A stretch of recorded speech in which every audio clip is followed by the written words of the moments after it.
안녕하십니까. 예민수의 경제 토크 시작합니다. 최근에 주식시장에서 비읍자로 시작하는 섹터가 강한데요. 바이오, 배터리, 방산. 오늘은 방산 얘기 먼저 하겠습니다. 김지훈의 훈훈한 주식 김지훈 대표 오셨습니다. 어서 오세요. 안녕하십니까. 네, 그러게요. 하나에어로스페이스가 이제 거래 정지가 기업 분할하고 풀리니까 그렇죠. 네. 대장주가 돌아왔잖아요. 네, 맞습니다. 여타 여러 가지 이유로 해서 강한데. 네. 방산주의 수익률 현황부터 체크할까요? 맞습니다. 하나에어로스페이스가 돌아오자마자 상당히 강한 모습을 보여주고 있고요. 오늘도 굉장히 주가가 좋은데 오늘 네. 10월 7일자 기준으로 어제 그러니까 10월 6일자 종가 기준으로 160% 상승률을 나타내고 있고요. 네. 여전히 하나에어로스페이스는 목표가가 상향 조정되고 있습니다. 지금 말씀하신 대로 그 인적 분할 되고 나서는 아직 새로 목표가 산정이 안 돼 있는데 아마 조만간 3분기 실적 나오는 거 보고 목표가 상향 조정될 것으로 보이고요. 네. 나머지 하나에어로스페이스 없을 때 현대로템하고 LIG 넥스원이 굉장히 좋았습니다. 요거 보시면 현대로템 오늘자 기준으로 사실 6만 원을 돌파를 했습니다. 5만 7천 원인데요. 네. 현대로템도 만만치 않게 113%대 10월 6일 기준입니다. 113% 수익을 나타냈고요. 최고점 구간에 있고요. LIG 넥스원도 최고점 그 기준으로 10% 안짝으로 남아 있습니다. 그래서 하나 에어로스페이스부터 풍산까지 총알을 만드는 풍산까지 평균 수익률이 약 70%에 달할 정도로 뭐 코스피든 코스닥이든 압도하는 수익률을 나타내고 있고요. 한국항공우주를 제외하고는 하나 에어로스페이스나 현대로템이나 LIG 넥스원이나 뭐 풍산이나 다 신고가 영역에 있습니다. 그런데 한국항공우주랑 하나시스템이 상당히 좀 그 고점 대비 여전히 룸이 많이 남아 있고 부담스러운 수준인데 그 약간의 그러니까 아이템별로 방산 아이템별로 수주 받는데 좀 시차가 존재하는데 한국항공우주가 수주를 못 받는 건 아닙니다. 그래서 한국항공우주도 25년하고 26년의 실적의 모멘텀을 갖고 있기 때문에 전반적으로 흠잡을 데 없이 방산주 업황이 다 좋다고 말씀드릴 수 있을 것 같고요. 뭐 나중에 말씀드리겠지만 방산주가 지금 코스피 코스닥 기준으로 보면 사실은 밸류에이션 상으로도 크게 부담은 없는 상황입니다. 네. 지금 뭐 우크라이나 전쟁이 여전히 내년 2월이면 3년 되는 거예요. 그렇죠. 진행되고 맞습니다. 있고요. 중동에서 또 네. 이스라엘과 주변국들의 네. 그 긴장감이 높아지는 상황이고 그죠? 전 세계적으로 이제 군비 확충에 대한 필요는 많이 있습니다. 다만 뭐 이스라엘 전쟁하고 뭐 국내 방산주랑 무슨 상관이 있어 이렇게 얘기하는 분도 네네. 있어요. 우리가 약간 전통식 재래식 무기이긴 네네. 하지만요, 그죠? 네, 방산주를 둘러싼 최근 이슈들 볼까요? 네, 맞아요. 예. 맞습니다. 그 국내 방산주의 뭐 가장 약점이라고 할 수 있는 거는 첨단 무기 쪽이 굉장히 약하다는 건데요. 하지만 첨단 무기 쪽에도 LIG 넥스원이 있습니다. 그렇죠. 한국형 네. 패트리어트인 그 미사일을 만드는 LIG 넥스원이 있고요. 심지어 LIG 넥스원이 최근에 이라크에 3조 7천억 수주를 받았습니다. 저는 이제 방산주의 가장 강점이라고 하는 거는 생각보다 금리를 또 빠르게 25bp 내릴 걸 예상했는데 50bp를 내리면서 경기 침체에 대한 우려가 지표는 잘 나오고 있습니다. 뭐 실업률 지표도 잘 나오고 있고 여러 가지 서비스업 지표도 잘 나오는데 그럼에도 불구하고 그 국내 지수를 강하게 누르는 또 미국 지수가 더 탄력 있게 못 가게 막는 게 역시나 경기 침체의 우려인데요. 경기 침체가 오더라도 경기와는 상당히 무관하다고 보고 있습니다. 정부 주도 산업이기 때문에 그렇고요. 제일 중요한 거는 국내 방산업체들이 유럽이 시작 단계지 유럽에서 끝나지 않는다는 겁니다. 중동이라든지 호주라든지 아시아 골고루 글로벌로 확장 단계에 있다는 거고요. 글로벌 지정학적 불안감은 계속될 거라고 보고 있습니다. 말씀하신 대로 제일 중요한 건 미국이 뭐 트럼프가 되든 해리스가 되든 세계 경찰 역할을 포기하겠다는 거거든요. 그래서 계속 나토를 포함해서 군비 경쟁이 계속 지속이 되고 있고요. 자국이 알아서 국방비 증액해서 보호하라는 겁니다. 그래서 폴란드만 해도 연평균 그 GDP 기준으로 3.9에서 4.1%까지 올라갔고요. 나머지 뭐 이라크라든지 뭐 이란이라든지 이쪽 중동 쪽 아랍에미리트 이쪽 같은 경우는 4%가 넘습니다. 총 GDP에서 4.2%가 넘고요. 숫자가 계속 증명을 하고 있습니다. 우리나라 지금 그 국방 방산 수출이 단순히 폴란드만 있는 게 아니라 수출국이 15개 국가로 확대가 되고 있고요. 구조적인 성장을, 질적 성장을 이루고 있다는 겁니다. 그 다음에 아까 말씀드린 그 이라크에 수출하는 천궁2를 포함해서 수출 품목이 다변화되고 있습니다. 그 다음에 2025년 내년 기준으로 방산 수출 목표가 200억 달러, 약 28조에 달할 정도로 엄청나게 글로벌 탑 10에서 이제 탑 5까지 노리는 수준으로 가고 있고요. 이라크의 그 천궁2뿐만이 아니라 호주의 압도적인 그 호주에서 이 수주받은 레드백, 이 레드백 같은 경우는 독일의 라인하르트가 뭐 압도적인 기술 진입 장벽이 있는 건데 이거 역시도 국내에 현대 로템이 수주를 받으면서 상당히 기술 진입 장벽에도 업그레이드가 된 상황이다. 그래서 사실 뭐 말씀 주신 대로 젤렌스키가 이제 9월 말에 유엔에 미국 종전 계획도 제출하고 모스크바 직접 드론 공격도 감행하면서 오히려 마지막 불꽃을 태우는 게 아니냐. 그러면 이 러시아와 우크라이나 종전 같은 경우는 단기적인 투자 심리에 부정적인 영향을 끼칠 수는 있지만 전 세계가 막연한 이제 평화에 대한 믿음이 완전히 깨졌다고 보고 있기 때문에 지금 다음 타겟으로 나오는 데가 폴란드거든요.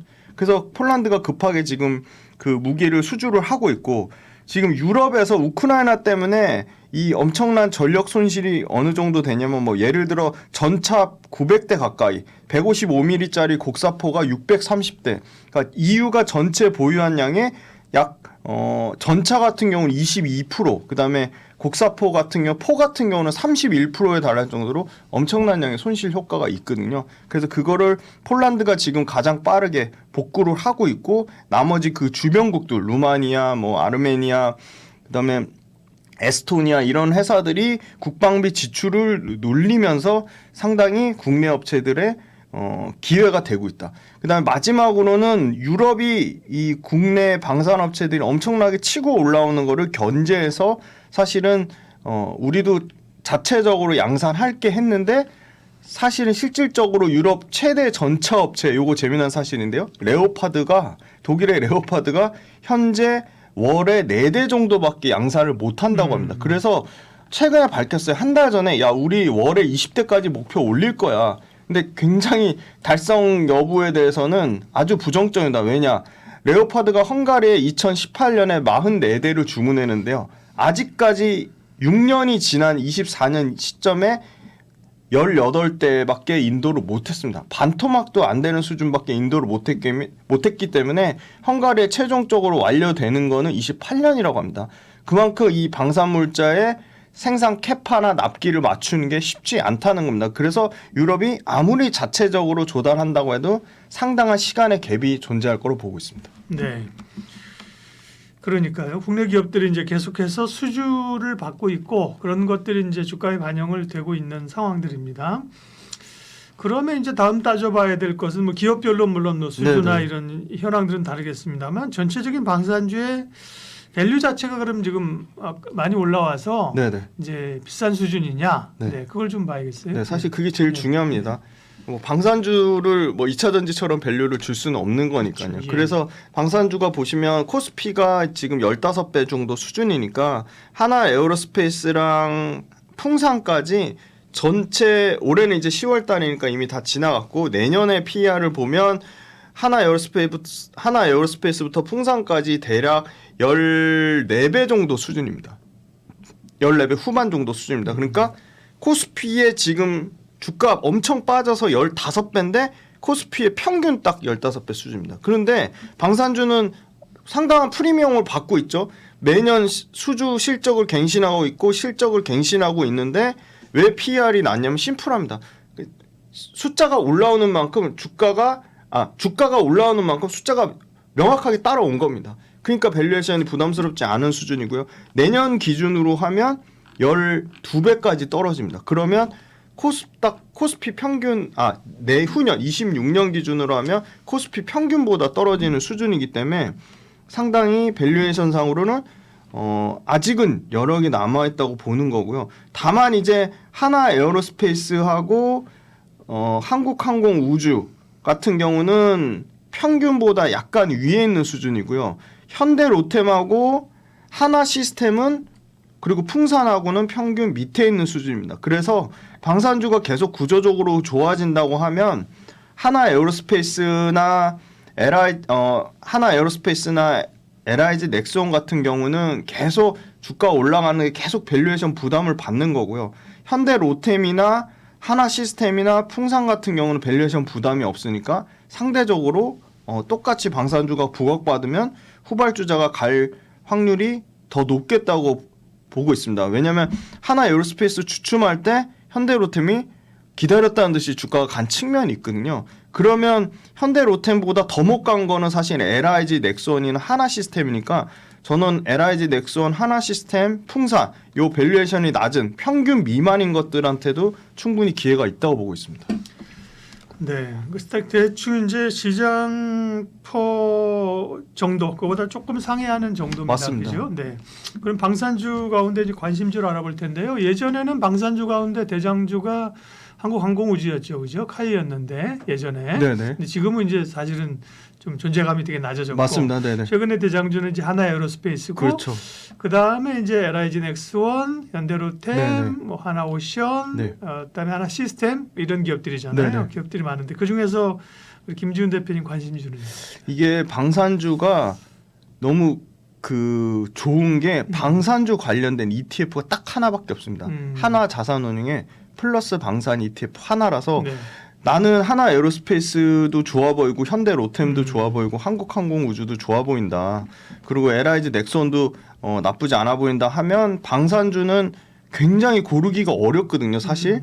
그래서 저는 방산주 ETF가 주당 뭐 2만 원도 안 되는 꼴이니까 뭐 퇴직연금 계좌나 연금저축계좌나 뭐 ISA 개인종합자산관리 계좌에 모아두시는 전략은 굉장히 좋은 전략처럼 보이고요. 네. 다만 한 가지 꼽자면 심플하게 상대적으로 똑같이 주가가 올라왔는데 밸류에이션 부담이 없는 쪽, 사실 밸류에이션 부담이 완전히 없는 쪽은 풍산입니다. 그런데 풍산을 고르지 않은 이유는 풍산은 구륵값에 대한 신동 가격에 대한 변동폭이 커서 아무래도 똑같이 밸류에이션 낮은 현대 로템보다는 변동성이 더 크다고 보고 있습니다. 원자재 가격에 대한 변동성이 사실 굉장히 환율 못지않게 맞추기 어렵다고 보고 있기 때문에 그래서 사실은 저도 지난 시간에 나와서는 하나 에어로스페이스를 말씀드렸는데 주가 측면이 아직 업사이드가 더 많이 남아있고 밸류에이션도 훨씬 싼 현대 로템이라고 보고 있고요.